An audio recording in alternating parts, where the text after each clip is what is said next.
Hello and welcome. You are now looking at the inside of a WordPress installation.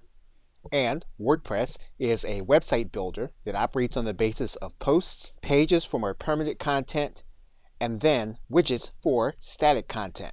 To create content, a user would typically use either pages or posts to add that content, and typically that content would be added using the process currently on your screen, where you'd write in a title, you'd write in content, and then you manipulate that content using the various buttons that WordPress gives you.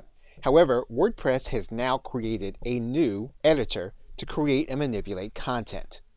They've given that editor a different look with different features and an entirely different interface. That interface is called the Gutenberg editor. And in this course, we will explore this editor and how you can use it in order to create content on your WordPress website. We'll visit how you can use all of the major content containers called blocks and how you can manipulate them on your page. We'll also take a look at how that content impacts what the viewer will see when they come to your website. So in the next two videos, we'll go over the basics of installing your WordPress website and then the elements of using WordPress, most of which it's likely that you may already know.